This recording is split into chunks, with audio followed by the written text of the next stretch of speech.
Nosso último painel é sobre instrução probatória no processo administrativo municipal. Nós vamos ter aqui como palestrante o Dr. Paulo Roberto Andrade, que é membro titular hoje do Conselho Municipal de Tributos, advogado, né? Eu tomei a liberdade aqui já desde o início de não ficar lendo aí um extenso currículo, porque eu acho que a competência da pessoa ela já vem demonstrada ao longo da palestra. Então, para a gente não ficar se estendendo muito, eu já passo imediatamente a palavra ao Dr. Paulo Roberto. Teremos 35 minutos, Dr. Paulo, já antes e aqui para ir programando para o almoço. O pessoal já manda as mensagens, a gente se encontra no restaurante tal, a tal hora. Bem, o tema que nos toca aqui é a instrução probatória no processo administrativo fiscal paulistano. Falar de instrução probatória significa falar basicamente de duas questões, ou significa buscar resposta a duas perguntas fundamentais: quem prova e quando prova.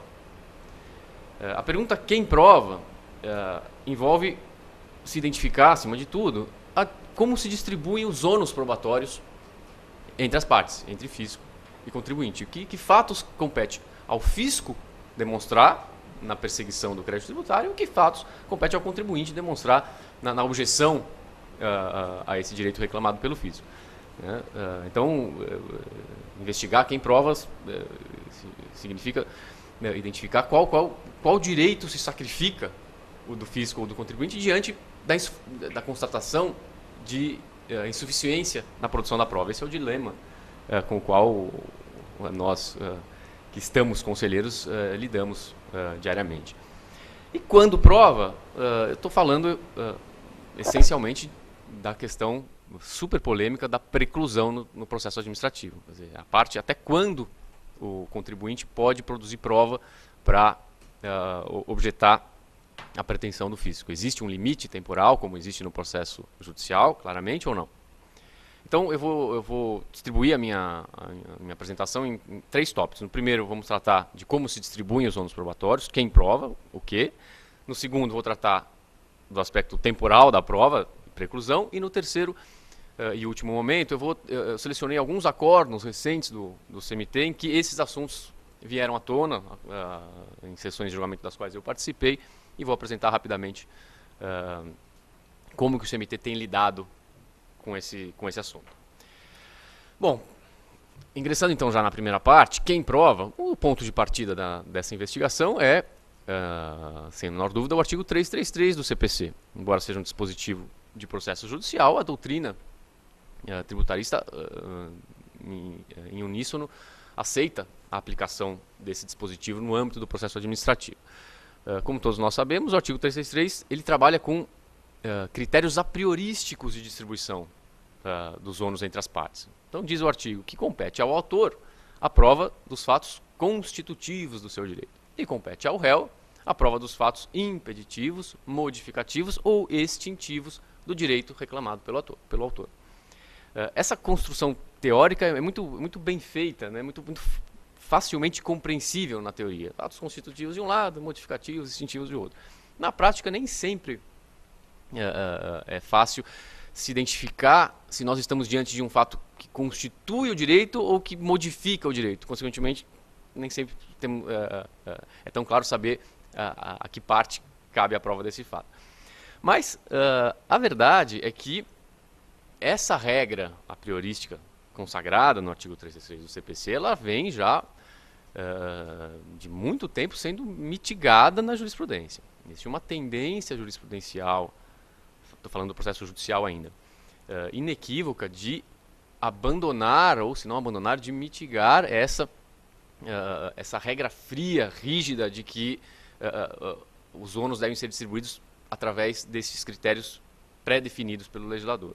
Então, a jurisprudência tem substituído essa ideia de distribuição por regras a priorísticas pela ideia de que a prova cabe casuisticamente àquela parte que puder produzi-la com mais facilidade e menos custo. É a chamada teoria da carga dinâmica da prova. Então, o juiz distribui a prova de acordo com a facilidade e a menor onerosidade na produção da prova.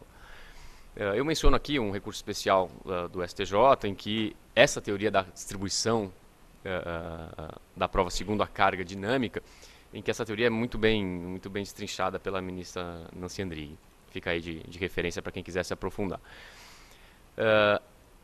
A teoria da carga dinâmica da prova estará, senhores, positivada no nosso direito a partir do ano que vem no novo CPC. Não sei se os senhores já tiveram tempo de folhear o novo código, mas na tendência clara do novo Código de Processo Civil, que é transformar tendências jurisprudenciais em direito positivo, aqui é exatamente o que o novo código vai fazer. Então, a partir do ano que vem, nós vamos experimentar uma pequena revolução nas regras de distribuição dos ônus probatórios, num primeiro momento, no processo judicial. Então, o artigo 373, parágrafo 1º do novo CPC, que estou transcrevendo aqui, encampa a teoria da distribuição do ônus probatório segundo essa regra da carga dinâmica. Produz a prova quem pode fazê-lo com mais facilidade e com menos onerosidade.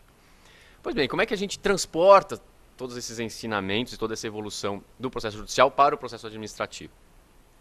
Sob a orientação do artigo 333 do CPC, caberia então ao fisco, que ocupa no processo administrativo uma posição similar à de autor, porque no lançamento ele formaliza uma pretensão perante um terceiro, o contribuinte, cabe ao fisco então a prova do fato constitutivo do seu direito ao crédito tributário. E o fato constitutivo do seu direito ao crédito tributário é nada mais, nada menos do que o fato gerador. Então cabe ao fisco demonstrar em toda a sua inteireza, em toda a sua plenitude, com todas as suas luzes, a ocorrência da hipótese de incidência no mundo dos fatos, a ocorrência da materialidade daquele tributo, a prestação do serviço, no caso do ISS, a propriedade imobiliária, no caso do IPTU, e por aí vai. E cabe ao contribuinte a prova de fatos que impeçam, modifiquem ou extingam esse direito. E aí estamos falando de imunidade, de isenção, de decadência. Pois bem, todos nós sabemos que no caso dos impostos, que é a espécie tributária de longe mais relevante, o fato gerador é necessariamente um fato praticado pelo contribuinte. Ao contrário das taxas, em que a consistência do fato gerador é uma atividade do Estado, no caso dos impostos, a materialidade tributária é uma conduta praticada pelo contribuinte. Essa constatação, a meu ver, posiciona o fisco numa situação algo ingrata, porque ele é, digamos, o perseguidor tendo que demonstrar um fato praticado pelo perseguido. É evidente que o contribuinte, como agente do fato gerador, tem muito mais condição de demonstrar, de trazer à luz o fato gerador do que o fisco. E, no entanto, pela regra do 333, cabe ao fisco trazer à luz esse fato. O que diz a doutrina tradicional sobre essa situação? Olha, tudo bem, a situação do fisco é ingrata aqui na minha terminologia, mas o contribuinte tem o dever de boa-fé perante o fisco durante a fiscalização. Ele pode ser sancionado se ele não colaborar com a fiscalização, se não atender às intimações para prestar esclarecimentos do fisco, mas a regra fria deve continuar. Cabe ao fisco, se ele quiser lançar a obrigação tributária principal, lançar o tributo, cabe ao fisco, de alguma forma, identificar o fato gerador, com ou sem a contribuição generosa do contribuinte.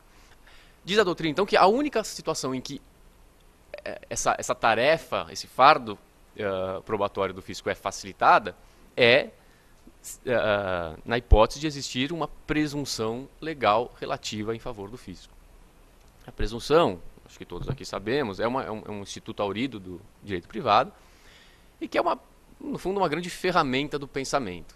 Né? Existem duas formas de se demonstrar um fato. Se eu preciso provar um fato X qualquer, existem duas formas de demonstrar. Ou eu provo a ocorrência deste próprio fato X, e aí estamos falando da chamada prova direta, ou eu provo um outro fato, o fato Y, que não é o fato X, mas que por alguma razão induz a prova do fato que eu quero provar. E aí estamos falando da prova por presunção ou prova indireta. Existe até uma distinção ainda conceitual entre prova indireta e prova por presunção, mas acho que não vem ao caso aqui aprofundar. Então eu posso demonstrar o fato X demonstrando um outro fato, desde que este outro fato, por alguma razão que a gente já vai ver, induza conclusivamente a realização do fato que eu quero provar. E por que essa regra de presunção facilita a vida daquele que precisa provar o fato X? Porque normalmente o fato Y é um fato mais simples, menos complexo de se provar. Então eu provo um fato mais simples e esta prova do fato mais simples induz a ocorrência do fato mais complexo. Quando essa ilação entre o fato, aqui no meu exemplo, fato Y e fato X, quer dizer, fato provado e fato presumido, quando esta ilação decorre de uma iniciativa do legislador, disse que essa presunção é legal. Então é o legislador que diz, olha, ocorrido o fato Y, tem-se provado o fato X. Quando esta relação não decorre da lei, a lei não diz nada a respeito disso, mas decorre de um raciocínio empírico do aplicador da lei, aqui no nosso caso da autoridade fiscal, quer dizer, a autoridade fiscal diz, olha, a minha experiência de tantos anos como fiscal mostra que toda vez que ocorre o fato Y, que está aqui perfeitamente demonstrado, o fato X, que é o fato gerador, também ocorre. Então, eu vou considerar devidamente demonstrado o fato gerador. Neste caso, a presunção é chamada simples. Quando a presunção admite prova contrária, quer dizer, por mais que se opere esta vinculação entre o fato Y e o fato X, a parte contra quem a presunção milita pode demonstrar que o fato X não ocorreu, a presunção é chamada relativa. Quando não se admite prova contrária, ela é chamada absoluta. Pois bem, no direito tributário, por inspiração dos princípios da estrita legalidade, da capacidade contributiva, só se admitem, e quanto a isso não há dissenso doutrinário algum, só se admitem as presunções legais relativas. Então, a lei é quem pode facilitar a vida do fisco, imputando ao fisco o ônus de produzir um fato mais simples, que por sua vez torna demonstrado o fato mais complexo que é e fato relevante, que é o fato gerador do tributo. Então, a lei, por exemplo, pode dizer que, e a lei diz, a Lei Federal 9.430, diz que constatados créditos não justificados na conta corrente do contribuinte, presume-se rendimento tributário omitido. Então, o fato gerador do imposto de renda é, de maneira bem simples, a aferição de rendimentos. Crédito em conta corrente não são rendimentos, ou não são necessariamente rendimentos. Portanto, no princípio, crédito em conta corrente não é fato gerador do imposto de renda. Mas o legislador, para facilitar a vida do fisco federal, e considerando que demonstrar créditos em conta corrente é algo muito mais simples do que demonstrar efetivamente que ele tem a natureza de rendimento, créditos em conta corrente é algo que objetivamente é aferível no extrato do contribuinte, o legislador vem e diz, olha, créditos em conta corrente não justificados, presume-se rendimentos. Cabe ao contribuinte, então, doravante, demonstrar que aqueles créditos não configuram rendimentos, portanto, não se praticou o fato gerador do imposto de renda. Pois bem, eu não questiono nada disso. Eu estou de acordo com esse entendimento doutrinário, enfim, tradicional, prevalecente, está tudo certo. Quer dizer, de fato, o ônus da prova do fato gerador é do fisco e é só uma regra de presunção que transfere, digamos, a batata quente para o colo do contribuinte. Mas eu não sou insensível àquelas duas realidades que eu tratei no começo, ao fato de que o contribuinte tem muito mais facilidade do que o fisco para demonstrar o fato gerador e que a partir do ano que vem nós teremos uma nova regra que no direito positivo brasileiro que encampa essa possível mudança nas regras de distribuição dos ônus. Como que isso então impacta no processo administrativo fiscal, a meu ver? Não estou aqui nessa tribuna defendendo que o ônus está invertido, que cabe ao contribuinte demonstrar que não praticou o fato gerador. Não chego a tanto. Então, como é que isso impacta? Enfim, e como é que eu vejo isso na minha rotina como conselheiro do CMT? A convicção, senhores, a convicção do julgador é um fenômeno necessariamente gradativo. Quer dizer, são poucas as coisas na vida em que eu tenho absoluta convicção, né? Então, a convicção é algo que vai galgando níveis de verossimilhança até que você se convence de que aquele determinado fato ocorreu.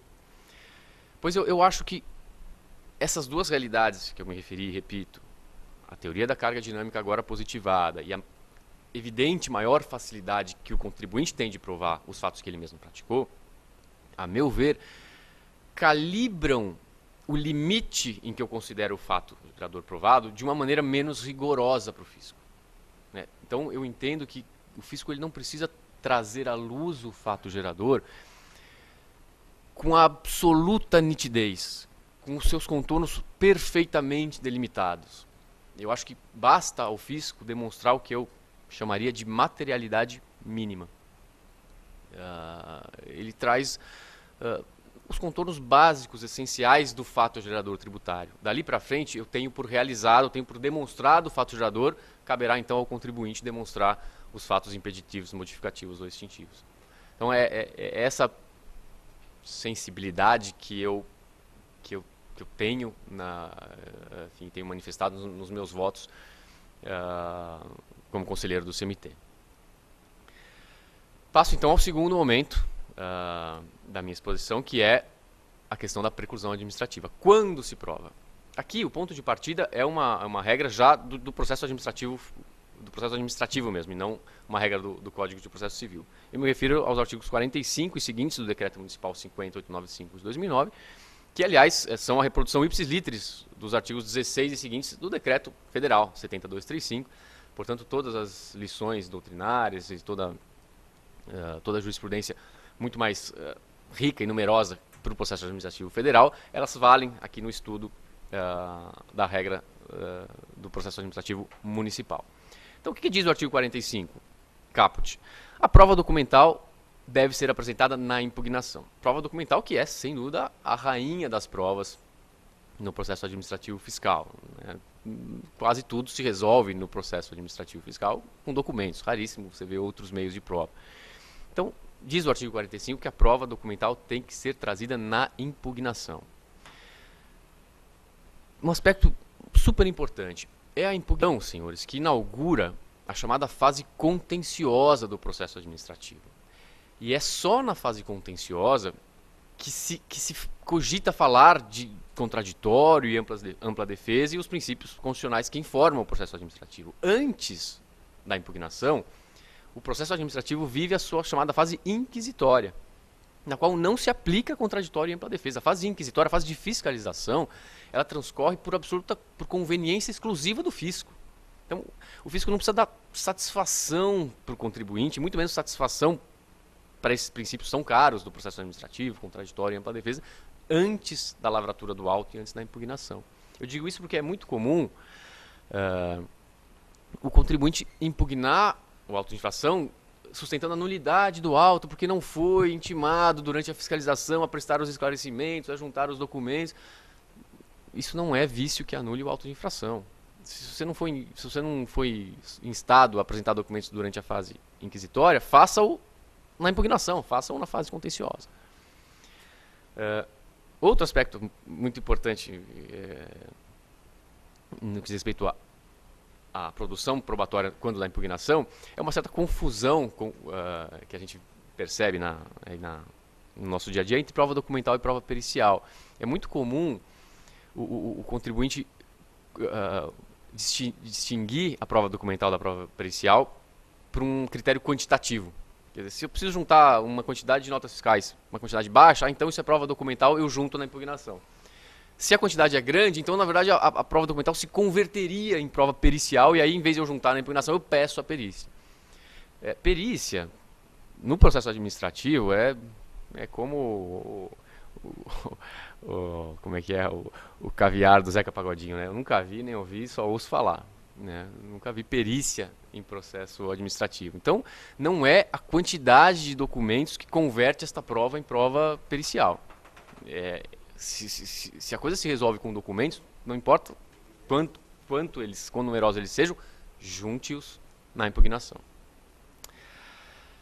Bom, o artigo 45, então, como eu disse, determina que o momento de ouro para a produção da prova é a impugnação. E ele traz 3 exceções, muito facilmente compreensíveis, salvo quando se ficar demonstrado que por força maior eu não podia apresentar o documento na impugnação, não dispunha do documento no prazo de impugnação, quando a prova se refere a um fato ou direito posterior à impugnação, e aí por uma questão cronológica não tenho como fazer a prova antes, ou quando ela se destine a contrapor fatos ou razões posteriormente trazidas aos autos. Isso é razoavelmente comum. Eu impugno o auto de infração e na decisão de primeira instância, o argumento da decisão de primeira instância é tal que torna pertinente, torna conveniente fazer uma outra prova. Isso acontece com razoável frequência. Bem, esse artigo, a que eu me referi, artigo 45, está errado aqui, coloquei artigo 15 e artigo 45. Ele é duramente criticado pela doutrina, acidamente criticado por supostamente violar o tão conhecido e às vezes tão pouco compreendido princípio da verdade material. Né? Diz a boa parte da doutrina que, como o processo administrativo, ao contrário do judicial, ele é informado pelo princípio da verdade material, o contribuinte, na verdade, poderia produzir a prova depois da impugnação sem nenhum problema. Definitivamente não é o que eu penso. Não acho que o princípio da verdade material se preste a avacalhar o processo administrativo. É preciso bem compreender o que é o princípio da verdade material. O princípio da verdade material ele se contrapõe ao chamado princípio do dispositivo. Então é bom né, compreender o seu oposto é uma boa forma de entender algum fenômeno. Então, o que diz o princípio do dispositivo aplicável aos processos judiciais? O processo judicial tem por objetivo solucionar conflitos. Acima de tudo, de preferência com justiça, mas acima de tudo, solucionar um conflito. Se é esse o objetivo do processo judicial, o juiz, então, ele pode se bastar com os fatos e com as versões trazidos pelas partes. Ele é perfeitamente capaz de produzir uma decisão que pacifique as partes com os elementos que foram trazidos, ainda que esses elementos não sejam todos aqueles necessários à produção de uma decisão a mais acertada de todas. Então, pelo princípio do dispositivo, o juiz ele deve se manter em uma posição um pouco mais neutra. O princípio do dispositivo refreia os ímpetos probatórios do órgão julgador. No processo administrativo, ao contrário do judicial, o objetivo não é dirimir conflitos, embora, evidentemente, isso também aconteça quando se julga um auto de infração, mas o objetivo é controlar a legalidade do lançamento. É para isso que nós estamos lá no CMT. E se é esse o objetivo, então o princípio do dispositivo já não servirá como um bom princípio para informar a atividade do órgão judicante. E por isso disse que, sob o princípio da verdade material, o órgão julgador, no processo administrativo, tem uma iniciativa probatória maior. É só isso que diz o princípio da verdade material. Ele diz muito mais com os poderes instrutórios do órgão julgador do que com as faculdades processuais das partes. São coisas muito distintas. Quer dizer, não é o princípio da verdade material, a meu ver, não outorga a parte, no caso aqui ao contribuinte, o direito de produzir uma prova depois da impugnação, ou seja, depois do prazo que a lei determinou como prazo preclusivo. O princípio da verdade material apenas dá ampla liberdade para o órgão julgador produzir de ofício a prova que ele entender necessária ao julgamento do feito. O princípio da verdade material está, a meu ver, consolidado no artigo 49, que vem na sequência do artigo 45, em que ele diz: os órgãos julgadores determinarão de ofício ou a requerimento do impugnante a realização de diligências que entenderem necessárias, fixando o prazo para tal e indeferindo as que considerarem imprescindíveis, impraticáveis ou protelatórias. Bom, então, é inútil juntar um documento depois da impugnação? Não serve para nada? Esse documento vai ser sumariamente desconhecido? Não. Por que não?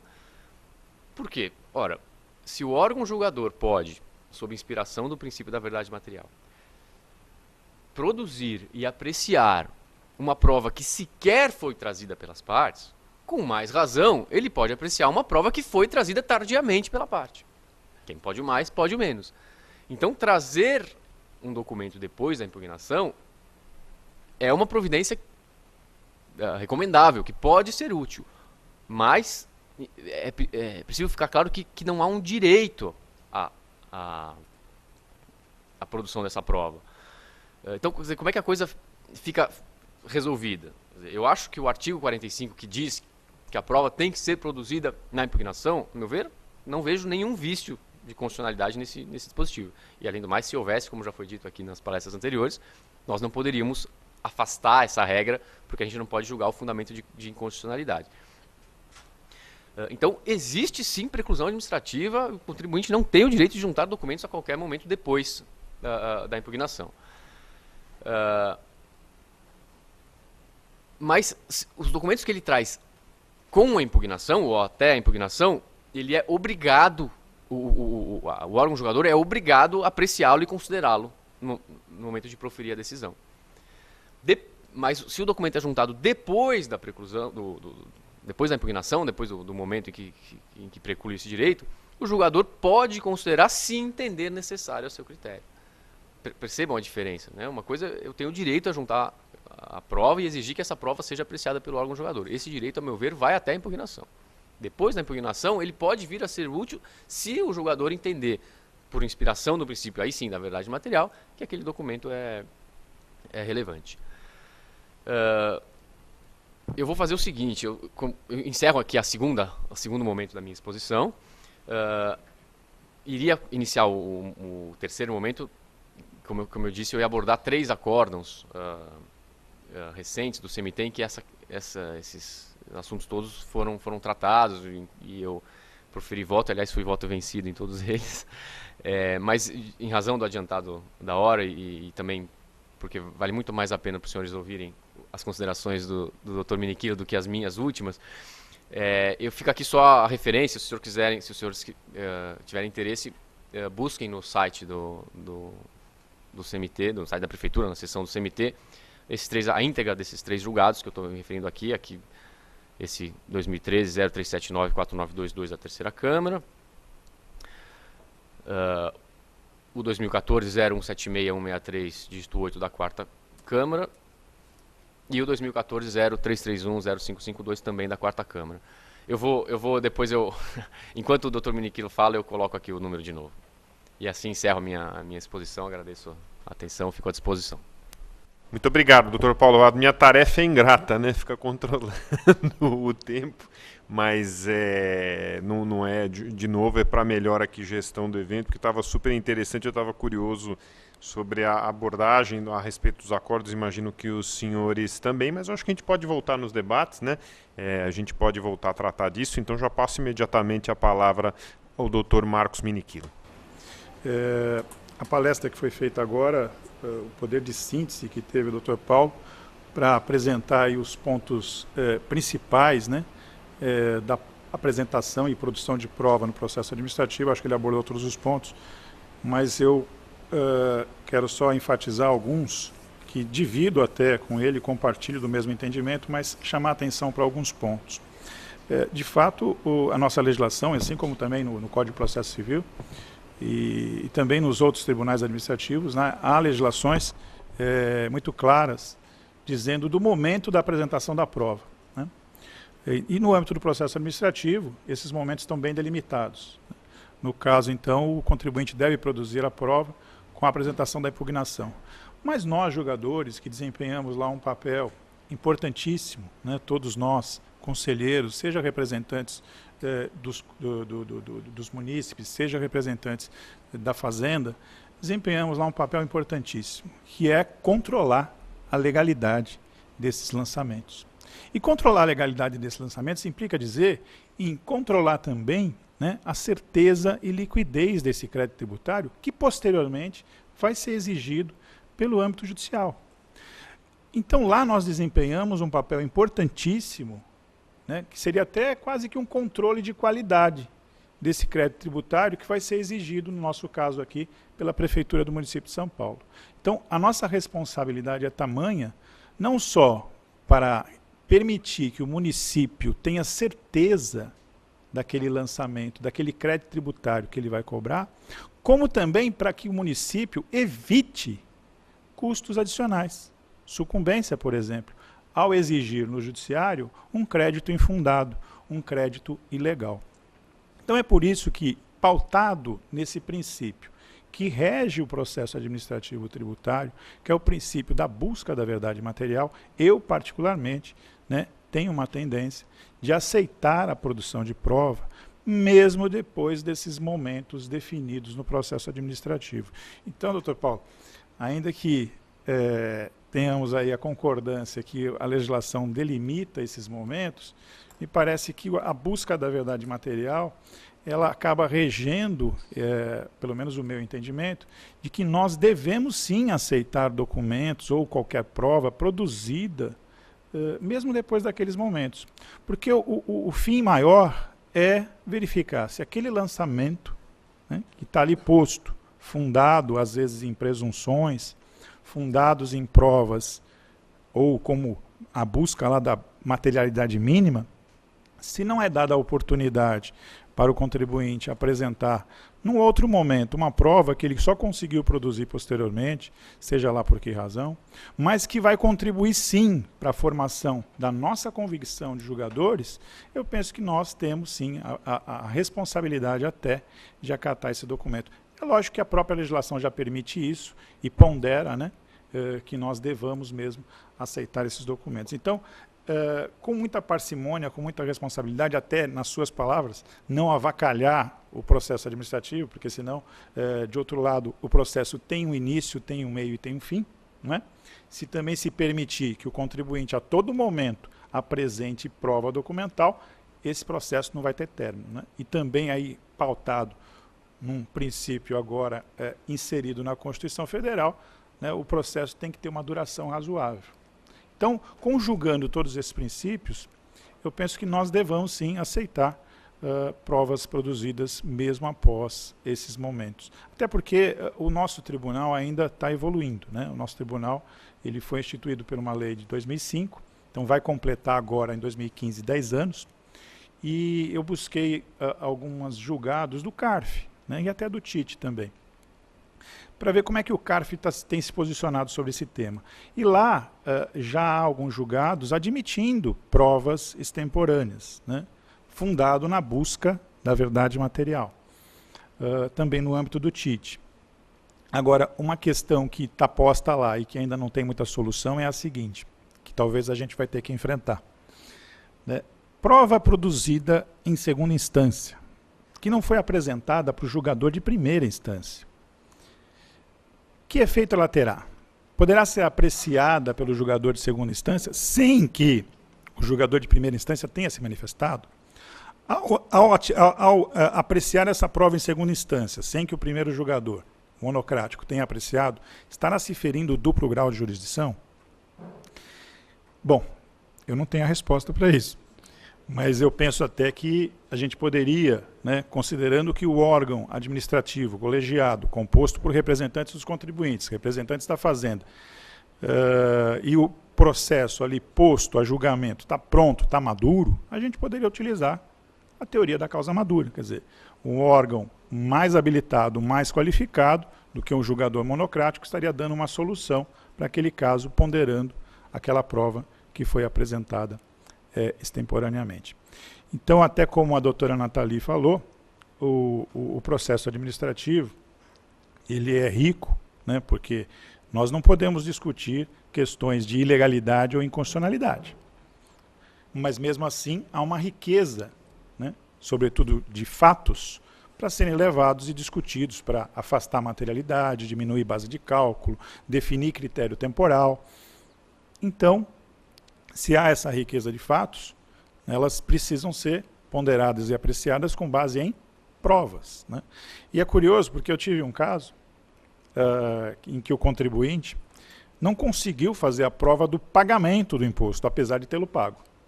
E foi exigido para pagá-lo novamente.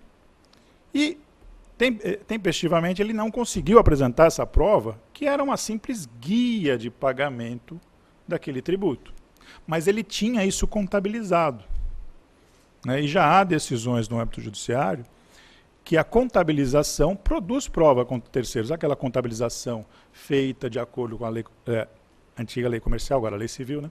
A lei empresarial, registrada nos órgãos competentes, faz prova contra terceiros. Então, orientei o contribuinte a juntar o quê? Cópia do livro diário, que tem lá o pagamento destacado. E não foi aceito. E passou-se para a segunda instância. E falei para ele, poxa, faz um ofício para o banco. Que banco você pagou? Pagou com cheque? Pagou com dinheiro? Não lembrava. Mas lá no livro diário estava dizendo que pagou em dinheiro. Bom, se pagou em dinheiro, como é que a gente vai provar que ele fez o pagamento que não seja o livro diário? Bom, para finalizar, senhores, não conseguimos provar em segunda instância. Mas antes da inscrição da dívida ativa, a guia apareceu. Esse contribuinte pode fazer essa prova neste momento? Acabou o processo administrativo. E aí? Não tem a solução ainda, estou tentando. Bom, enfim, é lógico que vai ter uma solução no âmbito judiciário. Mas será que temos que esperar o município inscrever a dívida ativa, executar essa dívida para só esse momento fazer a prova e aí sim, né, o município ser onerado com o ônus da sucumbência? Acho que não. Acho que não. Acho que deveria sim, em algum momento, talvez até o procurador da dívida ativa, considerar esse pagamento e cancelar essa dívida. Mas tudo isso para ponderar que as provas, né, mesmo que extemporaneamente, eu acho que temperando aí todos esses princípios, devem sim ser consideradas. Bom, são essas as breves considerações, fico à disposição aí para qualquer esclarecimento. Obrigado.